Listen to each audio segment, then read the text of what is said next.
Snow, and this is Gas and Go.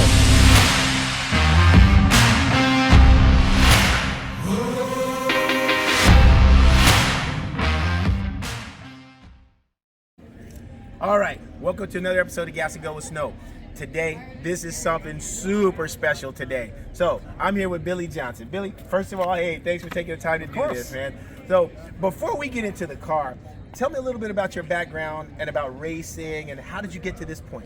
So I'm a professional race car driver. I started racing in go-karts and then worked my way up through the ranks from Formula cars to sports cars. Done a few NASCAR races. And spent most of my turn left.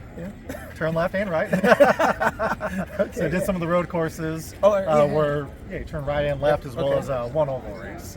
But so most of my career was driving for Ford. So I drove for Jack Roush, drove for in NASCAR for Richard Petty, driving the number 43. The King? Drove the King's car. No way. All right, I'm jealous now. I'm really jealous now.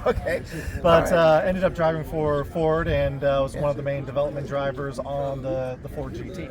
All right. Hey, perfect segue. Now, for those of you who don't know, this is the Ford GT.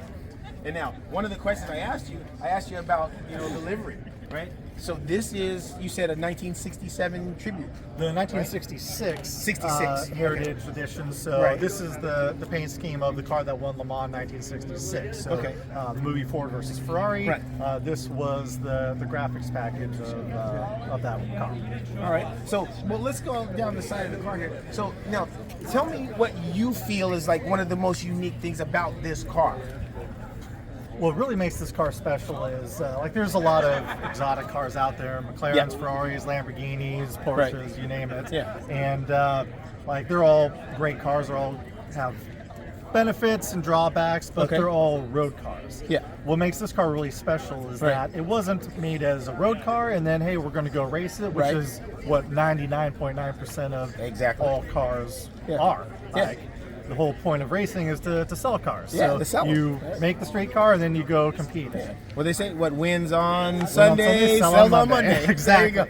There you go. So to celebrate the victory in 1966, 50 years later, Ford's like, we're going to go back to Le Mans and we're going to win it. So we have to create a car to go win it. And again, instead of building a road car first, this Ford GT for 2016 was built from scratch with a single purpose to win Le Mans. It wasn't built as a supercar. It wasn't built as a hypercar, even though it is.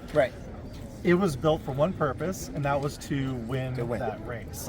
And our race cars only had about 500 horsepower. Because they're restricted and just for the rules. So the road car with this one has 647 horsepower. It's obviously a lot more than the race car. So if you had a massive engine that only makes 500 horsepower, it's very inefficient. Absolutely. So to make a car to win that race, to be fuel efficient, to have the best balance, that's why they chose the 3.5 liter twin turbo V6 was because it fit the rules and the horsepower requirements to be ideal to win that race, and the program was successful. Back in 2016, the Ford GT won Le Mans. I finished fourth that year, so I drove these cars at that race, but that's still pretty impressive. I mean, you finished fourth in probably the world's most famous race. Definitely. So, with one of the premier teams in the whole world. So that's an accomplishment in and of itself.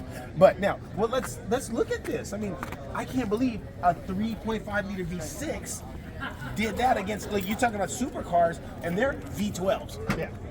Turbo, V8s, and oh man, it looks so small compared to what you're used to seeing in the back of a car like this. Definitely. So for a hypercar, a supercar, you want a big, massive, powerful engine. And but that's, like I said, for the rule book at Le Mans, that becomes inefficient. So you want to have fuel economy, you want to have balance, you want to have lightweight. So having a package that is efficient at making the power that you need is a benefit. Wow, it's incredible how small it is. But what's really cool about this engine is, some criticisms are it's a V6, it's not a V8, it's not a V10, it's not a V12, but the output of this engine, 647 horsepower, there is more horsepower per liter in this than there is a Porsche GT2 RS. Okay, yeah. So that's a 700 horsepower car out of 3.8 liter. Yeah. So and power to weight ratio, you're blowing them away. Exactly. Yeah. So lightweight chassis, lightweight car, carbon chassis, carbon body. Now, what does this weigh? What's curb weight with a full tank of gas? I should know that, but I think it's a little over 3,000 pounds. Which is super light. Yeah. Okay, well, let's check out the interior. Let's see what's inside. Yeah, absolutely. Yeah, right. You know, this is... Hey, get a look at that. And now, when I was looking through the window here, one of the things that impressed me the most is it looks comfortable. It doesn't look like, you know, a stock, like, you know, a race car. It's Spartan, nothing in it, and, you know, rides like a, you know, a tank. But this thing looks really comfortable. It actually is. So what's really interesting about the suspension is, as you mentioned before, it drops about 2 inches. Yeah. 2 inches lower from from stock height. Yeah. And the way that the suspension works is that there's 2 springs in series. So at normal ride height, it's actually a very comfortable ride. You could drive this for hours on the highway and you don't get beat up, where a lot of sporty cars, sports cars, hypercars, they beat you up and it's exhausting to drive. This is quite comfortable. Then when it lowers 2 inches, the spring rate actually doubles, so it gets stiffer when it's more handling. It's a better handling. So you mind if I sit down? Hop in? Okay, so check this out though. What I want you to see here is look at this. See the graphics and look at all the carbon fiber and look at this. This thing has to be so light. And now everything you need is right here within thumb's reach. Definitely. So hop in, like put your legs in and... Dude, there is so much room in here. So see that little pull strap on the right? Yeah, right here. So pull that, put a little tension against it, and then push with your left foot on the dead pedal. Okay, we're in here. Left to the left a little bit? Yeah. There we go. Just push and wiggle that as you pull. pull. Yeah, I can see it. No, it's moving up. Oh, man. Dude, Eddie B, he's 6'5". He could totally fit in here. Yeah. There's a few owners that are over. Okay. Oh, yeah, totally. And then the steering wheel telescopes and is up and down. And yeah.